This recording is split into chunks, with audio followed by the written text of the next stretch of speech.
a theme that I see emerging through the panel this morning, is the issues raised by job disclosure and inequality.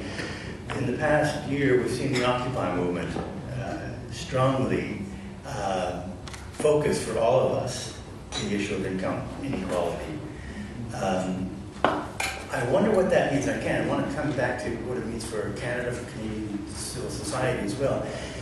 Are there opportunities out there? Are there Arab Spring kind of opportunities that arise out of these kind of malaligned growth, unequal growth that we're seeing in the world, or jobless growth? And there are also dangers in this. After Gerd, maybe you can start on this one. Yes, maybe first of all to say I completely agree with Richard. This is precisely the kind of empowerment that I think is needed. But to come to the questions that you just put, yes, I think there are both dangers and opportunities in that. Two opportunities that I see in the Occupy movement is to simply point the finger at the risks in globalization as it's playing out these days. Not everybody realizes that inequality is a big part of it, for example. So the occupiers have highlighted that issue as strongly as you possibly can.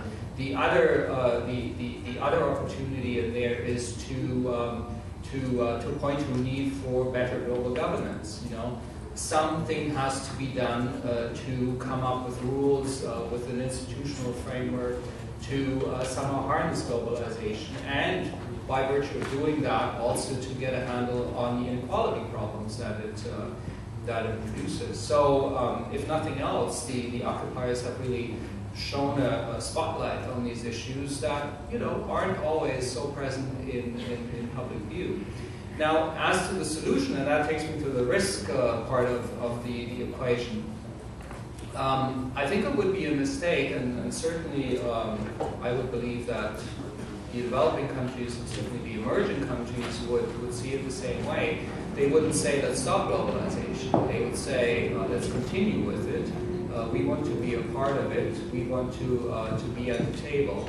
So you can't roll back that process. What you can do is you can look at it and think about ways of making it more equitable. You can think about ways of how you structure globalization in such a way that it does not lead to more inequality, that it helps to bring about these kind of different forms of economic growth that Joe has been talking about, more sustainable ways of economic growth, that imbalances between countries are best.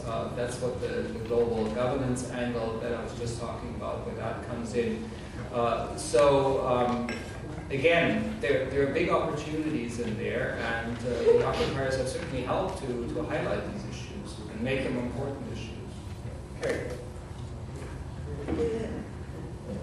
Following on what was said there, the developing countries first have been really quite clear on one aspect of the issue of globalization, and that is that they wish to pare back the areas in which the World Trade Organization sets the rules, and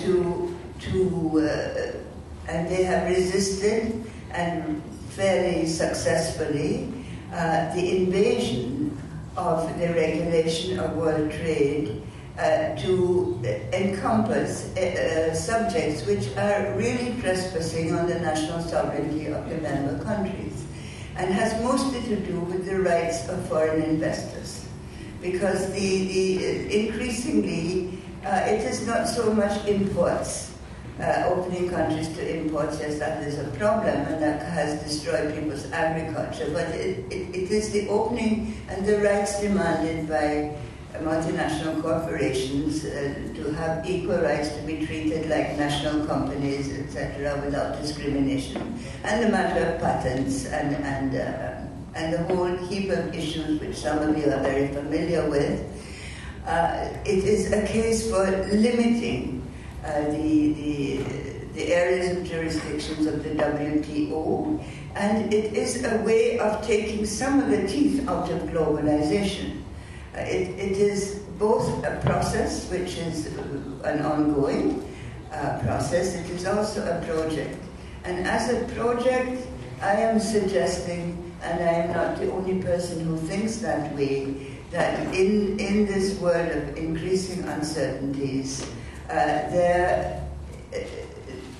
we should consider a reduction rather than an increase in trade. And certainly the kind of ratio whereby trade has been forced to expand much faster than world production should be reversed. The trade is not the principal answer to development. It is one of the many avenues to explore.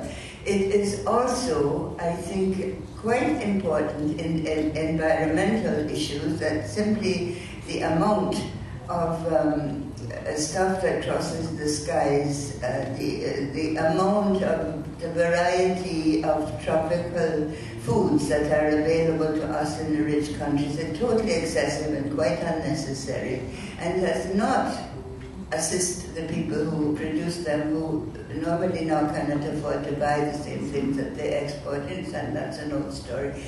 So what